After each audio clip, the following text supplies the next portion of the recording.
Hello, everyone, and welcome to another movie review. I am happy that you can join me today. If you are new to this channel, click the subscribe button below for future notifications and updates. Click the like button to share this content with other fans. Okay, so at the time that I am recording this and posting this, it is Wednesday, December 11th, 2024, and I just saw Maria. It's a biographical drama. It was directed by Pablo Larraín. He also directed Jackie and Spencer. I did not see either of those films. Um, however, I believe Natalie Portman played Jackie Onassis. She got nominated for that role, and Kirsten Stewart played Diana, Princess Diana, and she got nominated for the role as well. So, one of the reasons why I wanted to watch this film is because this film is getting an Oscar buzz. So, we're talking three movies of Pablo Larraín that have gotten Oscar buzzes.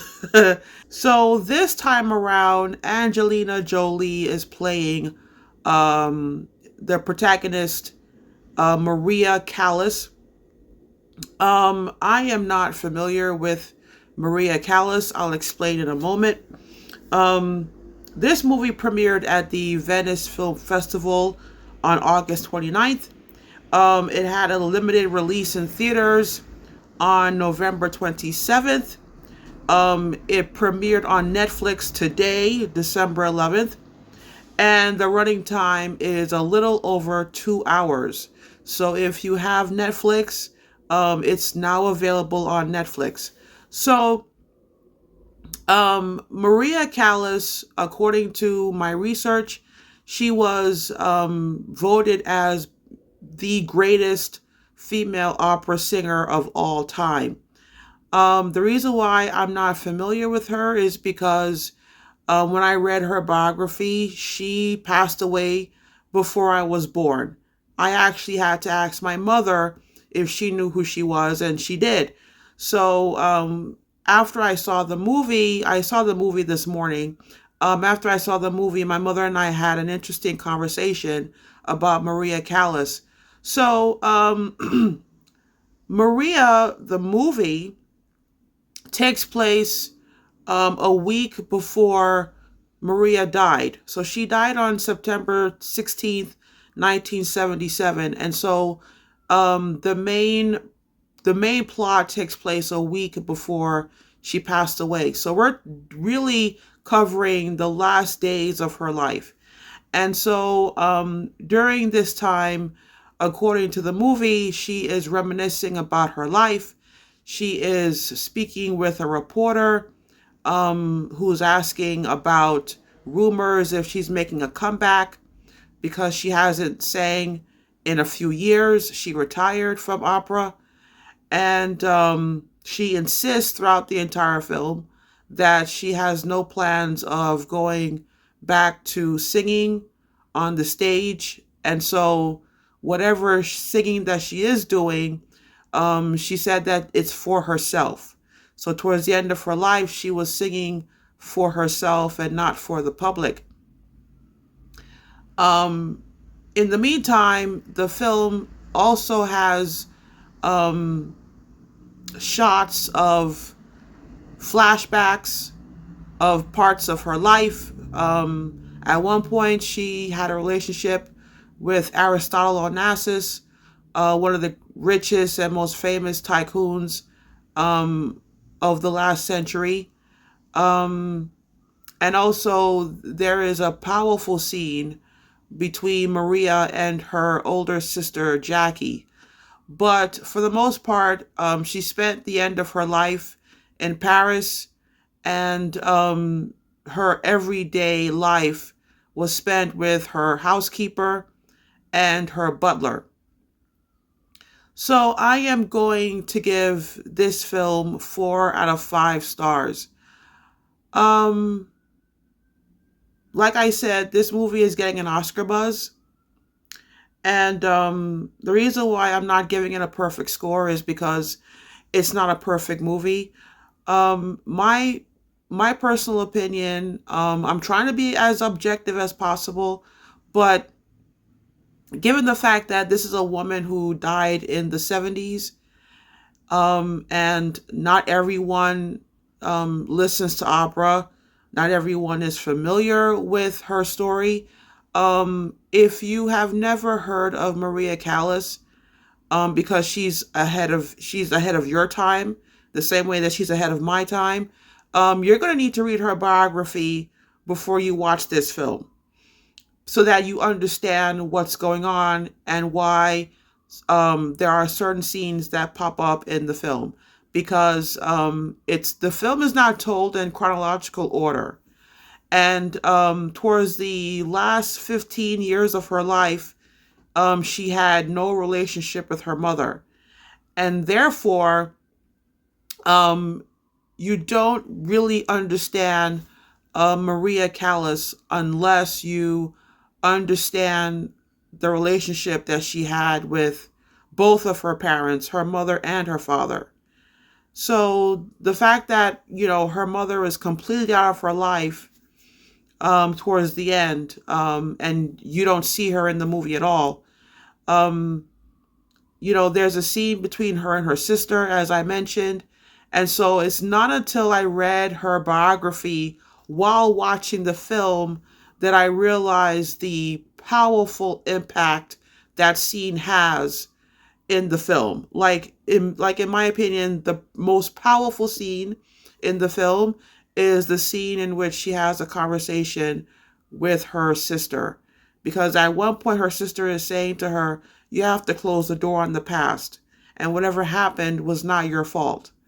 And so the problem is that her mother was emotionally and mentally abusive, and she forced Maria to sing.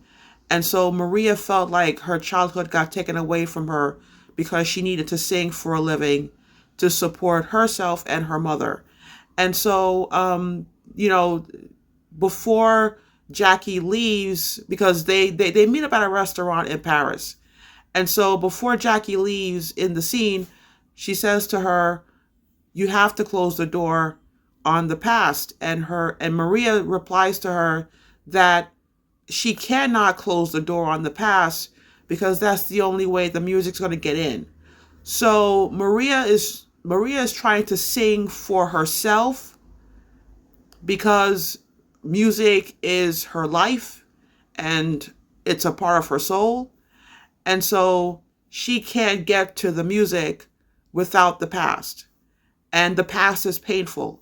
And so the scene is just really like, okay. Like that, I mean, like I really felt the weight of that scene, but I did not feel it without reading the biography.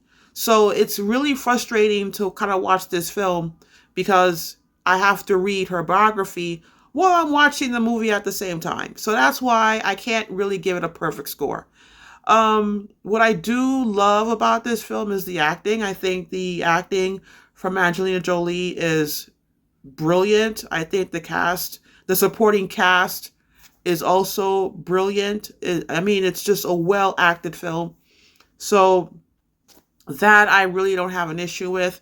Another thing that I really have to bring this up. I loved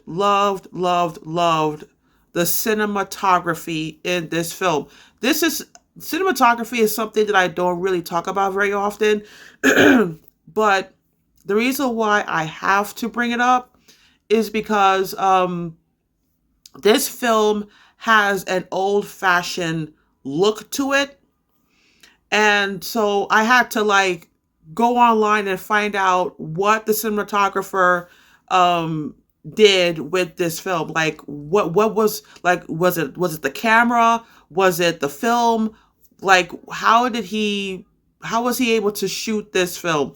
And so I found out that some of the scenes were shot with 16 millimeter stock and other scenes were shot with 35 millimeter stock. So we're talking about old-fashioned film stock that he used to shoot this film. The cinematographer for this film, his name is Ed Lockman.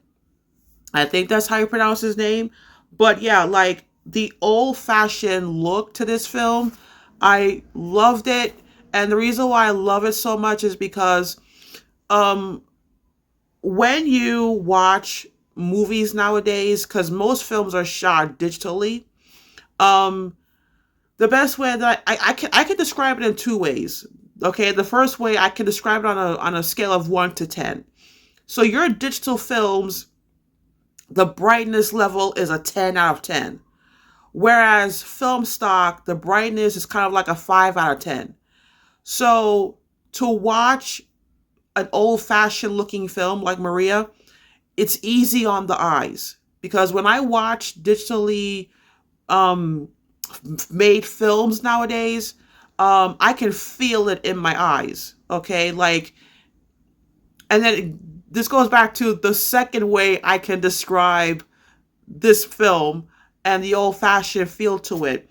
Um, in the mornings, right after sunrise, the sunlight is soft because it's slowly creeping in. You know, the sunlight is slowly creeping in.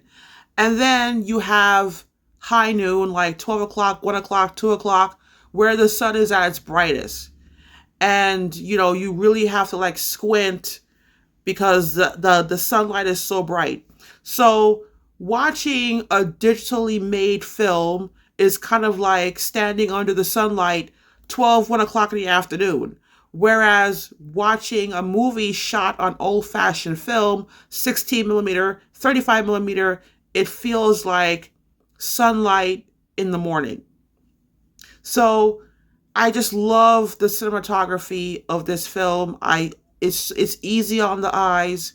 It's soft on the eyes. It just feels, you know, really good to watch this film because of the cinematography.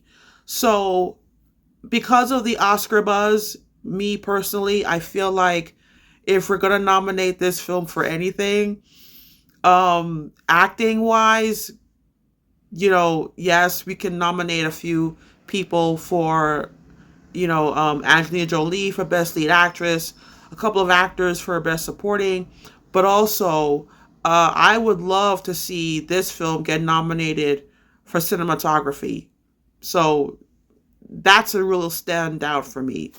Um, you gotta read the biography before you watch this film if you're not familiar with Maria Callas. So yeah, that's it's in my opinion, I think that for anyone who is not familiar with her, and the fact that she has the title the greatest female opera singer of all time, I really feel like if you want to introduce this, if you want to introduce her to a younger audience, it would have been best to shoot the film in chronological order and at least, you know, get some kind of understanding between, you know, the relationship that she had with her and her mother. So that's just how I feel about it. But, you know, again, filmmaking is a director's medium. So you have to respect the director in terms of the choices that he make as to how he tells the story. But me personally, I understand why the director did what he did, but I would have done it differently if I was the director. So, yeah, but other than that, highly recommend it. And if you have seen it, let me know what you think in the comment box below. So that's all for today, my friends. I will see you next time with another movie review. Until then, take care and have fun at home streaming.